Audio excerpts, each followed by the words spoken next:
গল্পের নাম বন্ধুত্বের মূল্য।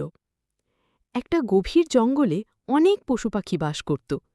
তার মধ্যেই ছিল একটি ছোট্ট খরগোশ আর এক বুদ্ধিমান টিয়া পাখি। তারা ছিল অনেক দিনের বন্ধু। খরগোশ মাটির গর্তে থাকত, আর টিয়া থাকত গাছের উঁচু ডালে নিজের বাসায়। প্রতিদিন সকালে খরগোশ গর্ত থেকে বেরিয়ে আসত, আর টিয়া গাছ থেকে নেমে এসে খরগোশের সাথে দেখা করত। তারা একসাথে গাছের নিচে বসে গল্প করত, ফল খেত, দৌড়াদৌড়ি করত।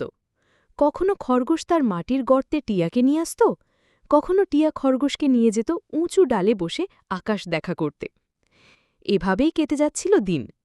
একদিন জঙ্গলের রাজার আদেশ এলো, খুব শিগগির এক বড় দুর্ভিক্ষ আসতে চলেছে, তাই জঙ্গলের প্রতিটি পশু ও পাখিকে কিছু খাবার জমা করে রাখতে হবে। সেই খাবার সবাই মিলে ভাগ করে খাবে।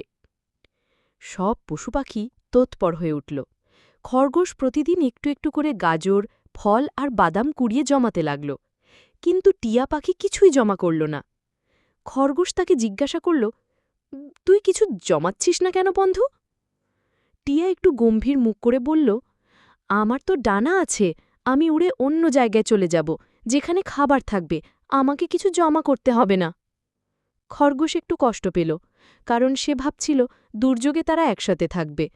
কিন্তু সে কিছু বলল না, চুপচাপ নিজের কাজ করতে থাকল। দিন পেরিয়ে গেল। হঠাৎ একদিন সেই দুর্ভিক্ষ সত্যি এলো। আকাশে মেঘ, ঝড় বৃষ্টি, নদীতে জল নেই, গাছে ফল নেই, মাটিতে গাজরও মরে গেছে।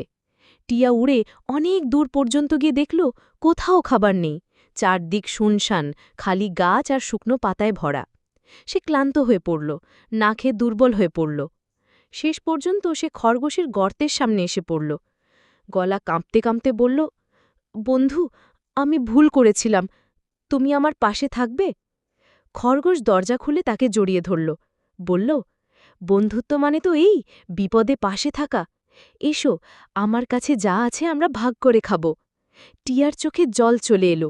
সে বুঝে গেল সত্যিকারের বন্ধুত্ব মানে কেবল আনন্দে নয়, কষ্টের সময়ও পাশে থাকা। তারপর থেকে টিয়া আর খরগোশ শুধু বন্ধু নয়, একে অপরের ভাই হয়ে উঠল। তারা একসাথে থাকত, একসাথে খেত, আর একে অপরকে কখনো ভুলে যেত না।